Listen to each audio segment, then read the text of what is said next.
Hi, my name is Jeremy, and I want to talk to you about one of my favorite things, the martial arts. And like most people, my introduction went a little something like this. My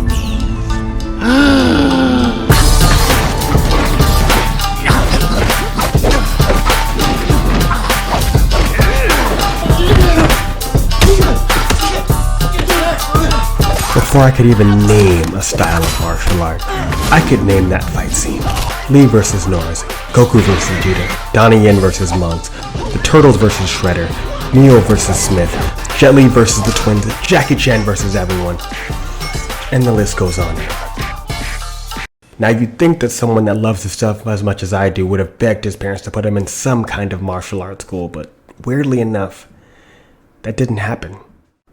20 years came and went, and I was now an aspiring filmmaker, shooting short action flicks with a small group of like-minded individuals, on the path to making dope fight scenes just like the greats.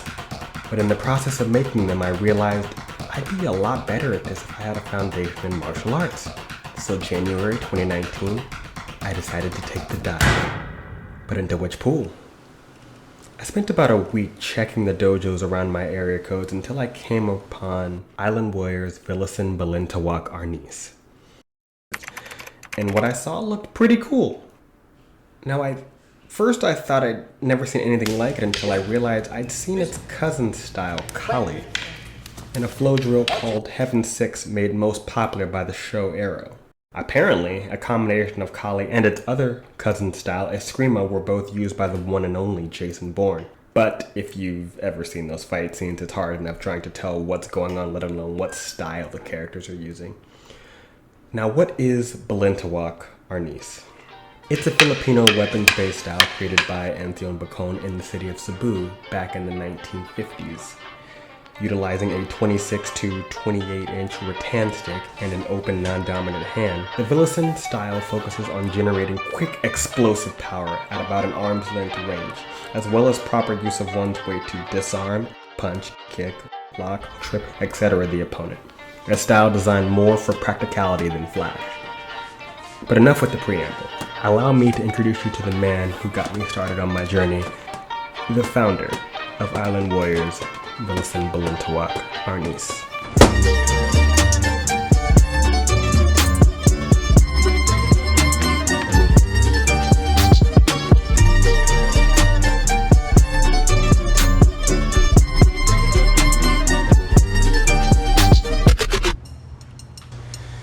My name is Master Mel. I am the founder and master of Island Warriors Martial Arts. I started training martial arts in 1972.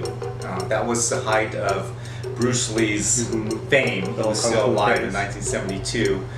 And I saw a couple of his movies with my dad, and I said, I want to learn karate or kung fu.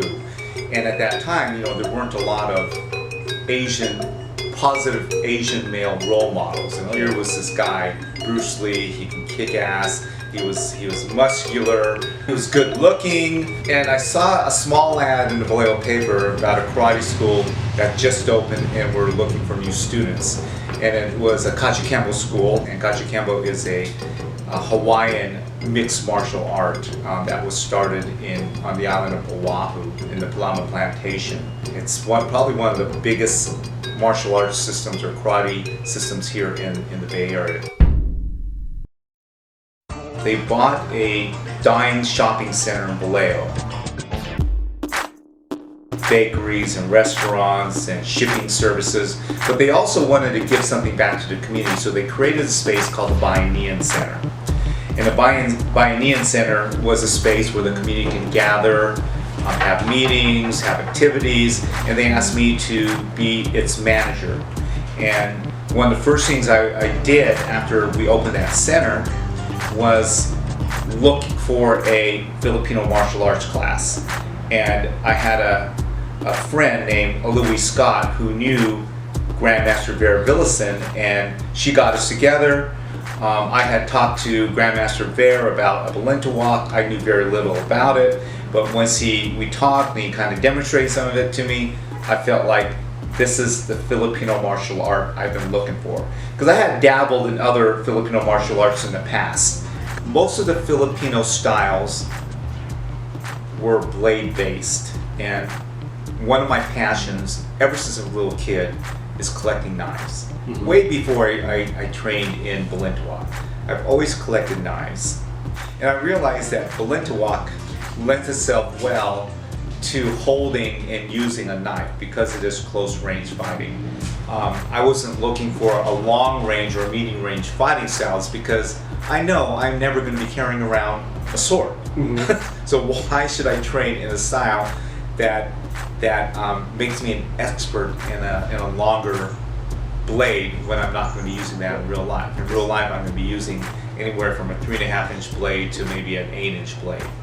So it made sense to me to train in a style that was closer range, and plus how we move and how we slice and how we stab with a knife is very natural. It's a very natural movement even without the knife.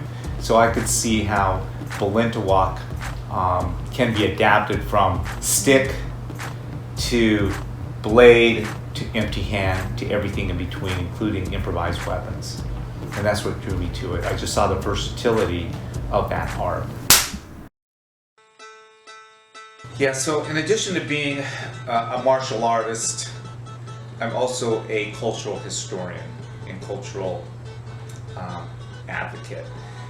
I've written books about not only Philippine history and tribal tattoos, but also Filipino American history. So I have articles and books that I have authored or I have bylines in.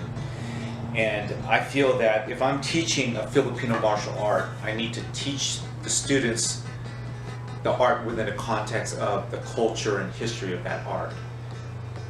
Otherwise, I'm just teaching stick fighting, not Filipino stick fighting. And it's really not Filipino stick fighting because Filipino martial arts, at least Balintawak, incorporates more than just sticks.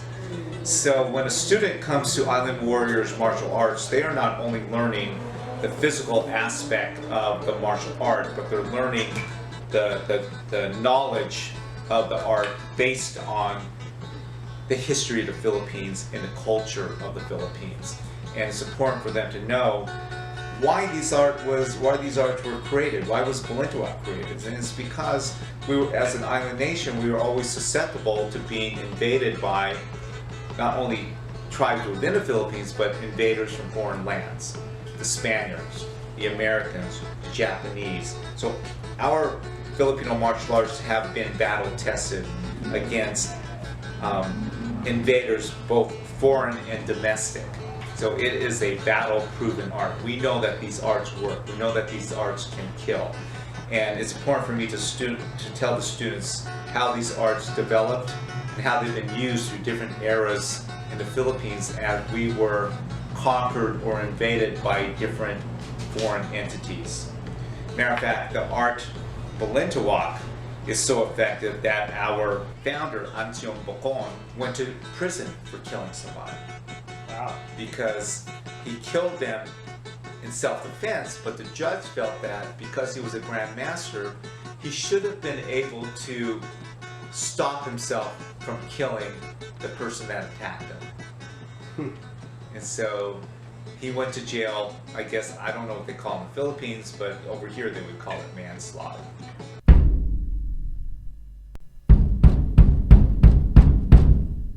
Manslaughter.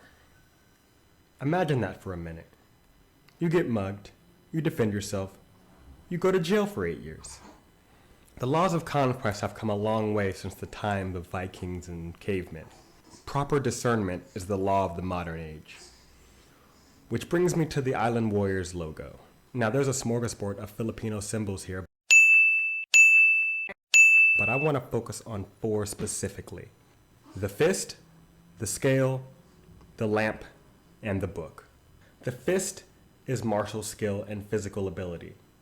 We teach the skills, but we also require a certain degree of fitness.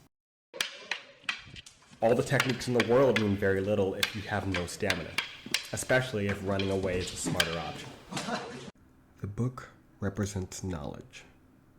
Knowledge of the art, that is. Knowledge not just to perform the art, but also to explain the art, teach it, pass it on to the next generation. Let's talk about context for a minute.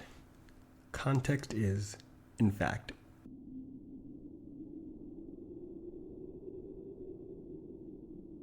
and Balintawak would be nothing without it.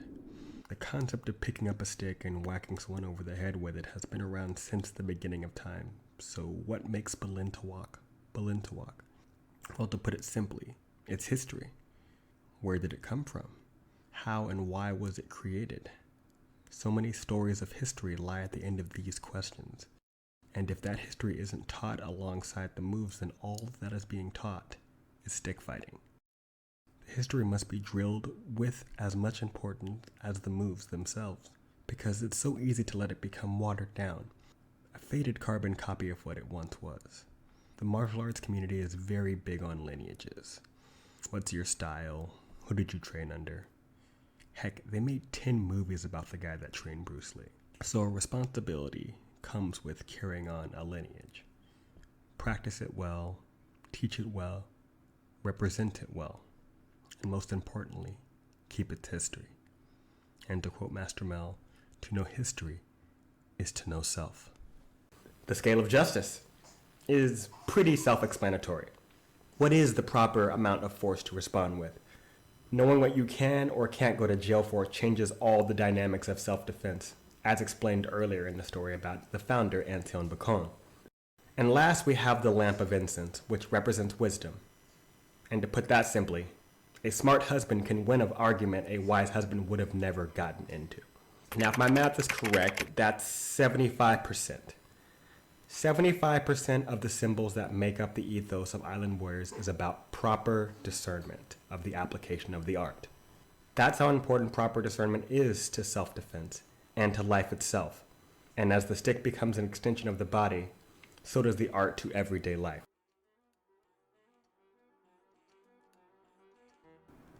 When I walked into Island Warriors, I wanted two things: to become a martial artist and to look dope on camera. I walked out with that and so much more. I became a teacher and discovered how much joy it could bring me. I learned the history and bonded with the culture in a way I didn't know I could. Developed a love for knives and all sorts of pointy things. It's like learning a second language with your body. Most people learn to stand, walk, run, but few learn to use an improvised weapon, or disarm, or take another human down effectively or efficiently. But to bring it back full circle, I returned to making fights. My first Balintawak fight scene is up now for those interested, and with 8-ish minutes to spare. And I plan on making many more. And I hope to do the art proud. Maybe even improve on the recognition the same way Donnie Yen did for Wing Chun, or Ego with Pinchak Silat. But to wrap this up, if you live in the Bay Area or find yourself passing through, come on by and train with us at Island Warriors Villasin, Balintawak, Arnis, in Benicia, California. Links to Island Warriors and that fight scene I mentioned earlier below. And if you like that fight scene, please reach out if you want to make one with me sometime down the road. Special thanks to Master Mel or Pelia for doing the interview, and all the students that let me bug them with my camera. That's all for now. Thank you for watching.